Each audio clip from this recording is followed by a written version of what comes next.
Hi friends, ഞാനിന്ന് share ചെയ്യാൻ പോകുന്നത് എല്ലാ വീട്ടമ്മമാർക്കും ഡെയിലി യൂസ്ഫുള്ളായ നല്ല കിടിലൻ ടിപ്സുകളുമായിട്ടാണ്. അപ്പോൾ വീഡിയോ സ്കിപ്പ് ചെയ്യാതെ കാണുക. അപ്പോൾ നമ്മൾ ഇതേപോലെ ബാഗുകളൊക്കെ ഉപയോഗിക്കുമ്പോഴത്തേന്, സ്കൂൾ ബാഗ് ആണെങ്കിലും കുട്ടികളൊക്കെ ബാഗ് ഉപയോഗിക്കുമ്പോഴത്തേന് സിബ് ഇങ്ങനെ കുറച്ച് ദിവസം ആകുമ്പോഴത്തേന് സിബൊക്കെ ബെൻഡായിട്ടിരിക്കും കേട്ടോ. അപ്പോൾ അങ്ങനെ ബാഗ് ചീത്തയായി പോകും. പിന്നെ കുട്ടികൾ ബാഗൊന്നും ഉപയോഗിക്കാറില്ല. അപ്പോൾ അങ്ങനെ വരാതിരിക്കാൻ വേണ്ടിയിട്ട് നമ്മൾ കുറച്ച് വാസലിനുണ്ടല്ലോ, ആ സിബിൻ്റെ ഭാഗത്തായിട്ടൊന്ന് തേച്ച് കൊടുക്കുക. അപ്പോൾ അത് മാറിയിട്ട് നല്ല രീതിയിൽ നമുക്ക് തുറക്കുകയും അടയ്ക്കുകയൊക്കെ ചെയ്യാം കേട്ടോ. അപ്പോൾ ഇങ്ങനെ ചെയ്യുമ്പോഴത്തേനും നമുക്ക് ബാഗ് ഒരുപാട് നാൾ കേടാകാതെ സൂക്ഷിക്കാനായിട്ട് പറ്റും. കാരണം സിബൊക്കെ കേടായി പോയാൽ പിന്നെ കുട്ടികൾ ഉപയോഗിക്കാതെ മാറ്റിയിടുമല്ലോ. അപ്പോൾ ഇങ്ങനെ ചെയ്താൽ മതി. നമുക്ക് നെക്സ്റ്റ് ടിപ്പിലോട്ട് അടക്കാം.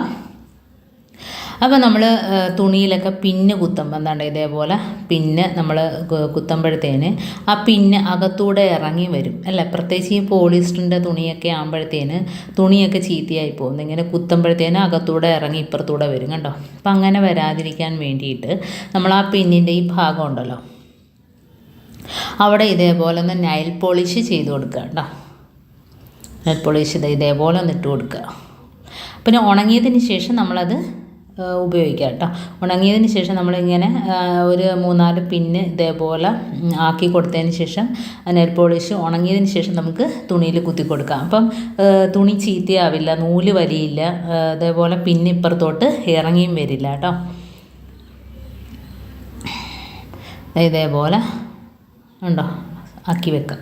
അടുത്ത ടിപ്പിലോട്ട് കിടക്കാം. അപ്പം നമ്മൾ എവിടെയെങ്കിലുമൊക്കെ പോകുമ്പോൾ നമ്മൾ വണ്ടിയുടെ താക്കോലോ അതല്ലെങ്കിൽ വീടിൻ്റെ താക്കോലോ എന്തിൻ്റെയൊക്കെ താക്കോൽ നമ്മൾ സൂക്ഷിക്കണമെങ്കിൽ ഇതേപോലെ ബാഗിൻ്റെ ഒരു സൈഡ് ഭാഗത്തോ ഉണ്ടോ ഇതേപോലെ ആക്കിയിട്ട് പിന്നെ കുത്തി വെക്കുകയാണെങ്കിൽ നമുക്ക് ബാഗിൻ്റെ ഉള്ളിലൊക്കെ പോയാലും അതേപോലെ സാധനങ്ങൾ നിറച്ചുള്ളപ്പോഴേ നമുക്ക് അതിനകത്ത് നിന്ന് എടുക്കുമ്പോൾ താക്കോലൊക്കെ പോയി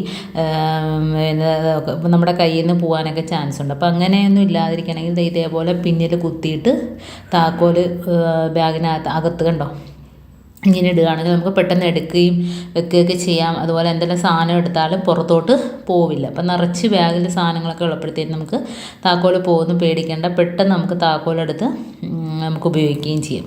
അടുത്ത ടിപ്പിലോട്ട് കിടക്കാം. നമ്മളിത് ഇതേപോലെ കരിഞ്ഞ പാത്രം ഉണ്ടല്ലോ, ഇതിപ്പോൾ ഞാൻ കടല വേവിച്ചപ്പോൾ കരിഞ്ഞു പോയതാണ്. അപ്പോൾ അതിനകത്ത് കുറച്ച് വെള്ളം ഒഴിച്ചിട്ട് നമുക്ക് ബേക്കിംഗ് പൗഡർ ഇട്ട് കൊടുക്കാം. ഇത് സ്വല്പം മാത്രം മതി കേട്ടോ. അപ്പോൾ അതും കൂടി ഇട്ടിട്ട് ഏതെങ്കിലും ഡിഷ് വാഷ് അതല്ലെങ്കിൽ സോപ്പ് പൊടി ഇട്ടിട്ട് നമുക്ക് അടുപ്പത്ത് വെച്ചിട്ട് ഒരു വിസിൽ എടുക്കാം. അപ്പം നമ്മളെ കയ്യിൽ വാടിയ നാരങ്ങ ഉണ്ടെങ്കിൽ ഒന്നുകൂടെ നല്ലതാണ്. അപ്പോൾ അതിനകത്തൊരു ബാഡ് സ്മെല്ലൊക്കെ ഉണ്ടെങ്കിൽ പോയി കിട്ടും. അതും കൂടെ വെച്ചിട്ട് തന്നെ ഒരൊറ്റ വിസിൽ മതി. എന്നിട്ട് നമുക്ക് ഒന്ന് തണുത്തതിന് ശേഷം തുറന്ന് നോക്കാം. അപ്പോൾ ആ കറയെല്ലാം ഇളകിയിട്ട് നമുക്ക് വിരൽ വെച്ചൊന്ന് ചിരണ്ടിയാൽ പോലും പെട്ടെന്ന് കറങ്ങി വരും കേട്ടോ. കണ്ടോ. അപ്പോൾ ആദ്യമാണെങ്കിൽ നമ്മൾ സ്ക്രബ്ബർ വെച്ച് തേച്ചാൽ പോലും വരില്ല, അത്ര കരിഞ്ഞ് പിടിച്ച ഒരു കുക്കറാണിത്. ഇതിപ്പോൾ ഞാൻ സ്ക്രബ്ബർ വെച്ച് വെറുതെ ജസ്റ്റ് ഇങ്ങനെ ഒന്ന് കറക്കുമ്പം തന്നെ അതിനകത്തുള്ള ആ അഴുക്ക് കറയെല്ലാം എല്ലാം ഇങ്ങനെ ഇളകി വരുന്നുണ്ടോ. അപ്പം ആദ്യം ഇരുന്നതിനേക്കാളും പാത്രം ഒന്നുകൂടി വെട്ടിത്തിളങ്ങുകയും ചെയ്യും ഇങ്ങനെ ചെയ്യുകയാണെങ്കിൽ.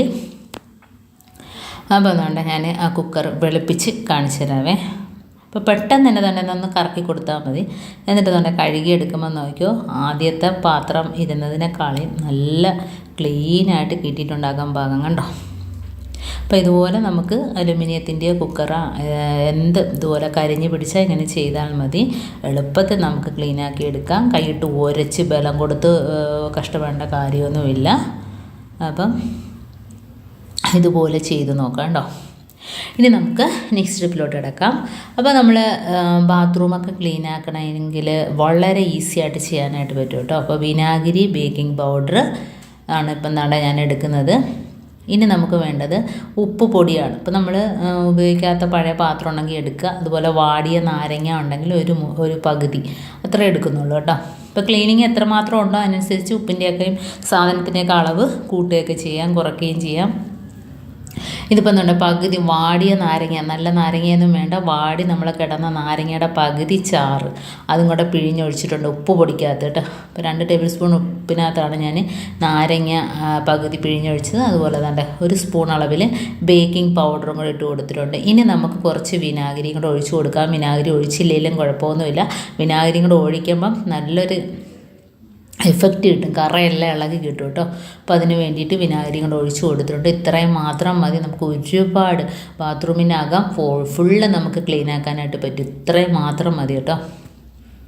അതേപോലെ തന്നെ പ്ലാസ്റ്റിക് ബക്കറ്റ്, കപ്പ്, സ്റ്റീൽ പാത്രം എല്ലാം ഈ ഒരു സൊല്യൂഷൻ ഉപയോഗിച്ചിട്ട് നമുക്ക് ചെയ്യാനായിട്ട് പറ്റും, ക്ലീൻ ആക്കാനായിട്ട് പറ്റും. അപ്പം ഞാനിത് ഒരു കവറ് മാത്രം നമ്മുടെ കയ്യിൽ, അപ്പോൾ സോപ്പൊക്കെ ഉപയോഗിക്കുന്നവർക്ക് അത് ബുദ്ധിമുട്ടൊക്കെയാണ്, അലർജിയൊക്കെ ഉണ്ടെങ്കിൽ ഇതേപോലെ നമുക്ക് ചെയ്താൽ മതി. അപ്പോൾ ഇതിനകത്ത് സോപ്പും കാര്യങ്ങളൊന്നും ഇല്ലാത്തതുകൊണ്ട് നമുക്ക് തന്നെ ഇതുപോലെ കവറ് കൈ കെട്ടി കൊടുക്കാം കേട്ടോ. എന്നിട്ട് നമുക്ക് ഫുള്ള് നമ്മുടെ കൈ വെച്ച് ബ്രഷ് വെച്ചൊക്കെ തേക്കുന്ന അതേപോലെ തന്നെ നമുക്ക് കയ്യിൽ ഒന്നുകൂടെ ബലത്ത് നമുക്ക് തേക്കാനായിട്ട് പറ്റും. ഇതുപോലെ കുറച്ച് ഉപ്പ് മാത്രം മതി കണ്ടോ. എടുത്തിട്ട് ഭിത്തിയിൽ നമ്മുടെ ടൈല്, ഹോൾ ടൈലും അതേപോലെ തന്നെ ഫ്ലോർ ടൈലും എല്ലാം ഇതേപോലെ നമുക്ക് ക്ലീനാക്കി എടുക്കാനായിട്ട് പറ്റും. അപ്പം നമുക്ക് വെറുതെ നിസ്സാരമായിട്ടൊന്ന് തേച്ച് കൊടുത്താൽ മതി. ഇപ്പം ഞാനിതുണ്ട് ബാത്റൂമിലെ പിന്നെ ഹോൾ ടൈല് ഫുള്ളും ഇതേപോലെ ഒന്ന് തേച്ച് കൊടുക്കുകയാണേ. കണ്ടോ, വളരെ എളുപ്പത്തിൽ തന്നെ അതിൻ്റെ കറയെല്ലാം പോയിട്ട് വെട്ടിത്തിളങ്ങുന്നതായിട്ട് നമുക്ക് കാണാനായിട്ട് പറ്റും. ഇപ്പം എത്ര അഴുക്ക് പിടിച്ച കറ പിടിച്ച ബാത്റൂം നമുക്ക് ക്ലീൻ ആക്കി എടുക്കാനായിട്ട് പറ്റും. ഇതേപോലെ ചെയ്തെടുക്കുക, വളരെ ഈസിയാണ്. അത് പക്ഷേ ഈ കവറ് നമ്മുടെ കയ്യിൽ ഇട്ടിട്ട് തന്നെ നമുക്ക് അഴിഞ്ഞു പോകത്തൊന്നുമില്ല കേട്ടോ. ആ ഒരു കെട്ടിൽ കണ്ട നിൽക്കുകയാണ്. അപ്പോൾ ഇത് വെച്ചിട്ട് തന്നെ നമുക്ക് ബാത്റൂമിലെ ബക്കറ്റും കപ്പും എല്ലാം തേച്ച് കഴുകുക, അതുപോലെ സിങ്ക് തേച്ച് കഴുകുക, ടാപ്പ് തേച്ച് കഴുകുക. നല്ല രീതിയിൽ നമുക്ക് കൈവച്ച് ക്ലീൻ ആക്കി എടുക്കാനായിട്ട് പറ്റും. നമ്മൾ ബ്രഷൊക്കെ കയ്യിൽ ഉപയോഗിക്കുകയാണെങ്കിൽ നമുക്ക് മുക്കും മൂലയൊക്കെ തേക്കാനൊക്കെ പാടായിരിക്കുമല്ലോ. ഇതാകുമ്പോൾ കൈ ആകുമ്പോഴത്തേന് എല്ലായിടത്തും നമുക്ക് വെച്ച് തേച്ചെടുക്കാം. പിന്നെ ഈ ഒരു സൊല്യൂഷൻ എന്ന് പറഞ്ഞാൽ നമ്മുടെ കയ്യിൽ അലർജി, സോപ്പ് പൊടിയൊക്കെ അലർജി ഉള്ളവർക്കൊക്കെ വളരെ എളുപ്പത്തിൽ ചെയ്തെടുക്കാനായിട്ട് പറ്റും കേട്ടോ. അപ്പോൾ ഒട്ടും പ്രശ്നമൊന്നും ഇല്ലാതെ തന്നെ നമുക്ക് ഇതുണ്ട്. ഇപ്പോൾ എന്നാൽ കഴുകി വൃത്തിയാക്കി എടുത്തിട്ടുണ്ട് ബാത്റൂം കണ്ടോ. ഇപ്പോൾ വെള്ളമൊഴിച്ച് ക്ലീനാക്കി എടുത്തതാണ് കണ്ടോ. നല്ല രീതിയിൽ വെട്ടിത്തിളങ്ങുന്നതായിട്ട് നമുക്ക് കാണാനായിട്ട് പറ്റും.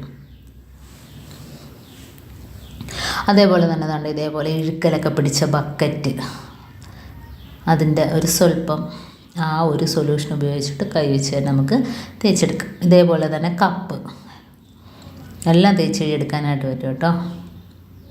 അപ്പോൾ കുപ്പി ഗ്ലാസ്സൊക്കെ ആണെങ്കിൽ നല്ല രീതിയിൽ വെട്ടിത്തിളങ്ങും.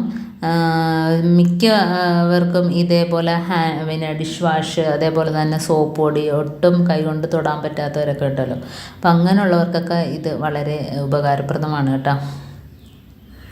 അലർജിയൊന്നും ഇല്ലാതെ നമുക്ക് ചെയ്തെടുക്കാനായിട്ട് പറ്റും. ഇപ്പോൾ തന്നെ സിങ്ക് കണ്ടോ, സിങ്ക് നമുക്ക് കൈ വെച്ചിട്ട് തന്നെ ഇതുപോലെ വെച്ച് തേച്ച് കൊടുക്കുക കണ്ടോ. നല്ല രീതിയിൽ ക്ലീനായിട്ട് കിട്ടും. അപ്പോൾ നാരങ്ങയുടെ നീരും കൂടെ ഒഴിച്ചുകൊണ്ട് തന്നെ നല്ലൊരു മണമാണ്, ബാഡ് സ്മെല്ലെല്ലാം മാറി കിട്ടും. പ്രത്യേകിച്ച് സിങ്കിലൊക്കെ അത് ചെല്ലുമ്പം തന്നെ ആ ഒരു സ്മെല്ലൊക്കെ പോയിട്ട് നല്ല രീതിയിൽ നമുക്ക് ക്ലീനായിട്ട് കിട്ടും. അപ്പോൾ ഇന്ന് കാണിച്ച ഈ ടിപ്സിൽ ഏതെങ്കിലും ഒന്ന് യൂസ്ഫുള്ളായിട്ട് നിങ്ങൾക്ക് തോന്നിയിട്ടുണ്ടെങ്കിൽ ഒന്ന് ലൈക്ക് ചെയ്യാനും കമൻറ്റ് ചെയ്യാനും സബ്സ്ക്രൈബ് ചെയ്യാനും മറക്കരുത്. അതേപോലെ ബെല്ലൈക്കൻ എനേബിൾ ചെയ്യാനും മറക്കരുത്. എന്നാൽ മാത്രമേ ഞാനിടുന്ന ഓരോ വീഡിയോസും നിങ്ങളുടെ മുമ്പിൽ നോട്ടിഫിക്കേഷനായി എത്തുകയുള്ളൂ. അപ്പോൾ ഇനിയും ഇതുപോലുള്ള നല്ല നല്ല ടിപ്സുകളുമായിട്ട് വീണ്ടും കാണാം. അതുവരേക്കും താങ്ക്സ് ഫോർ വാച്ചിങ്.